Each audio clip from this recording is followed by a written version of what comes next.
You make the point that if Malcolm X had lived longer than he did, since he was assassinated at the age of 39, that the later part of his life might have been quite different from the early controversial part. The evidence is unclear. I mean, at the end of his life, he is in a very confused position. I mean, he's trying to figure out how he can be efficacious in the civil rights struggle that's going on in America.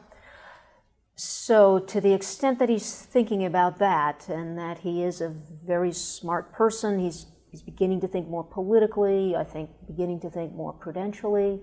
I entertain some hopes that he would have moved in a more positive direction. And also, I think it really is clear that the experience of going to Mecca really transformed him on the question of race relations and what the possibilities for racial comity are.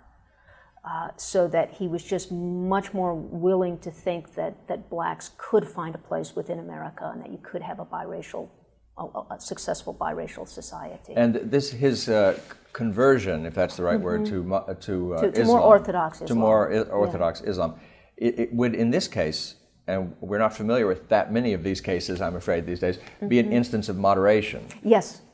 Of taming his political passions rather than emancipating. In other words, Orthodox Islam really is better than the Nation of Islam. And he broke very dramatically with the Nation of Islam.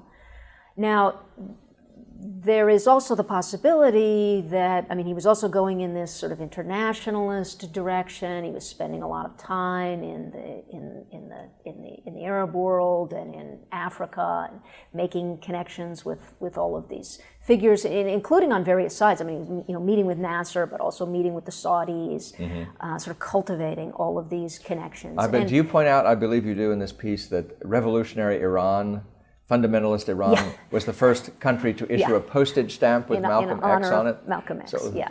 The Ayatollah is his dear political friend. Because Malcolm X is anti-American, so they embrace that, yeah.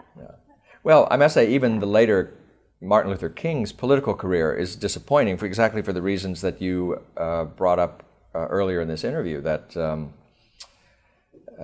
he was beginning to compare the Viet Cong's path to that of blacks in America, and both peoples working for liberation, and becoming in many ways a much more standard issue, left politician.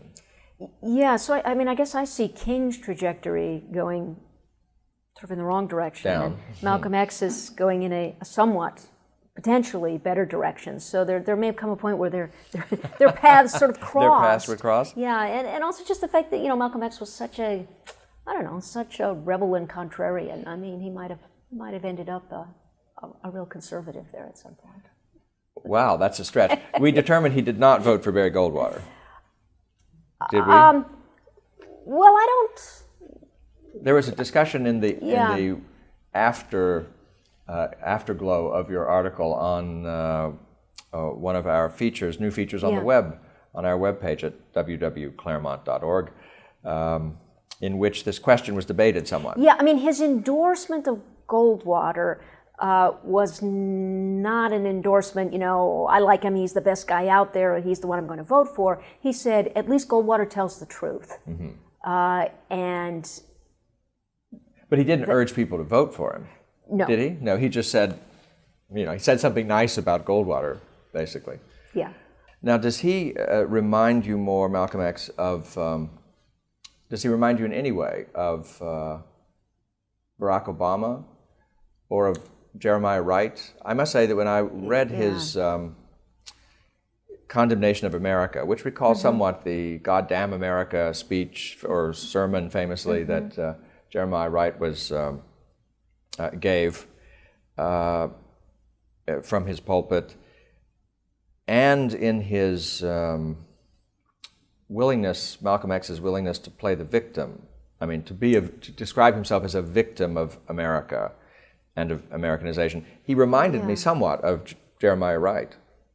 Yeah, I think that's right, and Jeremiah Wright's theology is a theology that's really influenced by black nationalism. Now, we have the first black American president, or the second if you count Bill Clinton. Does that represent a culmination of the black story in America in a certain sense, or is it simply another episode?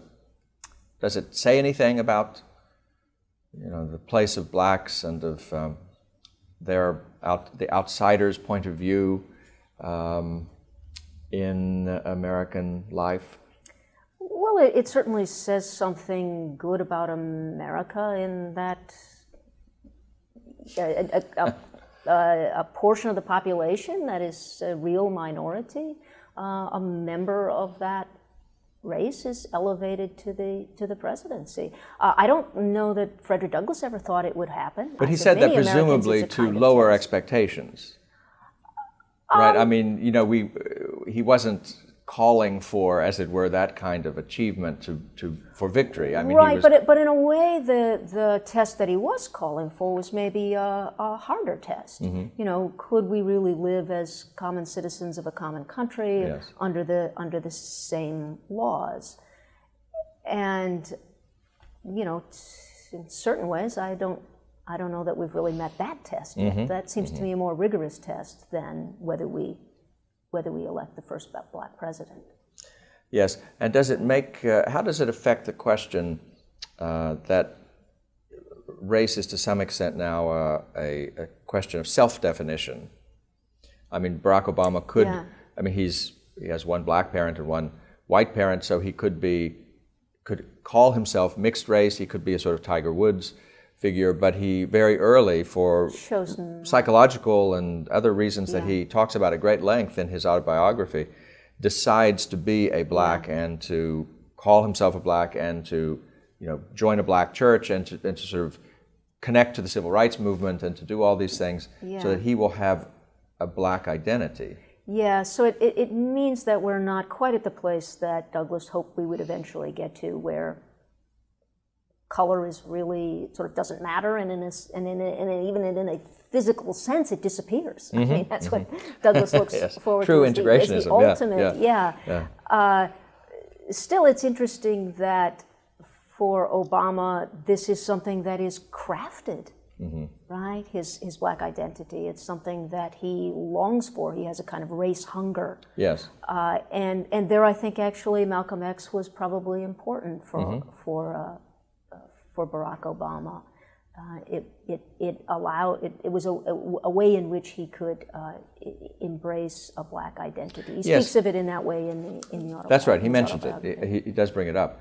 Well, the fact that Malcolm X doesn't make your wonderful anthology, What So Proudly We Hail, does this mean in your final judgment or your considered judgment that he isn't an American hero or someone who is a model of American heroism? Or even maybe heroism is too strong a term, even of citizenship. He's certainly not a model of citizenship, but I think there is something in a way paradigmatic about his struggle, his struggle to come to terms with America. Paradigmatic in a good way? Or a bad way? A good way in the sense that he was struggling with it. I mean, he never leaves America, despite all of his talk about separation and black nationalism. He doesn't actually abandon American soil. So it seems to me that he was still trying to figure out whether he could remain and on what terms. Well, thank you very much. Thank you for helping to open the American mind. Thank you.